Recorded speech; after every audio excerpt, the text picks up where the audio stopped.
To be interesting, you need to be interested. Just think about that for a second. To be interesting, you need to be interested. I'm going to give you a secret here. To get the best out of people, you need to understand one thing. Everyone loves to talk about themselves. So if you are interested in everyone's story, people will find you interesting, and it will make people trust you more. The problem that I see with a lot of people out here is everybody wants to tell their story at the same time. So somebody could be in the middle of a conversation and then somebody wants to cut in and then say their point about what they are going through. And in that moment, there's a miscommunication there. So my secret is this. Listen, be interested in somebody's story because that person will find you interesting. You are welcome. There are so many stories here that we would never know what happened. And the reason why is when someone's telling the story, we cut in halfway. And that story never develops the way it's supposed to develop, which means we've missed something crucial. When someone is talking, listen. Just listen. Listen to everything. And that when they finish, when there's a definite pause, then say your part. The amount of times people have told you a story, something of importance, and in the middle you're like, oh, is it? So what happened to that person? And you've now taken this conversation into a whole different journey for no reason at all. To be interesting, you need to be interested. All right? Now, I've studied to be a mentor. I actually got my certificate. Now, something I've learned from that, and it does tie in with counseling.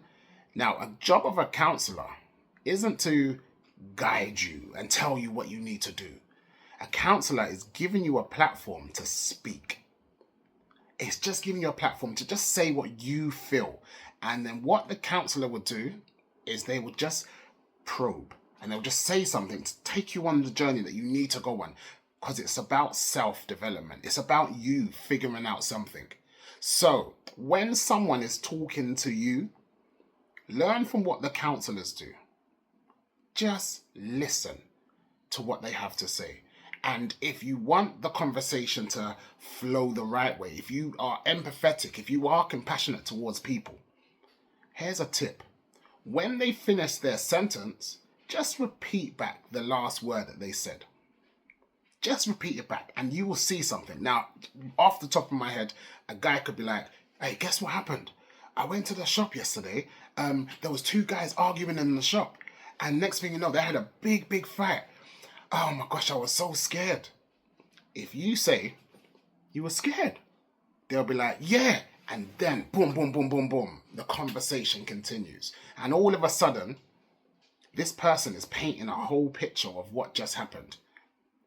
When you are quick to interrupt that conversation, that whole plan of that conversation has died. And next thing you know, you're talking 2 hours later about something completely different.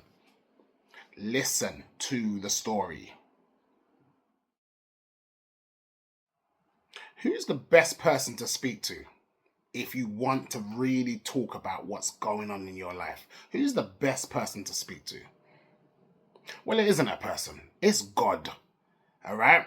Like, when you think about it, we speak to so many humans, yeah? And all of our conversations are always cut short because they are chiming in with their advice or whatever happened to them. But when you think about it, when you pray and you're in a deep prayer and you're speaking to God about what you are feeling from the heart, that's the only conversation you will have that's uninterrupted. And you actually get to paint the full picture of your feelings. God is the only thing that you can have a real conversation with.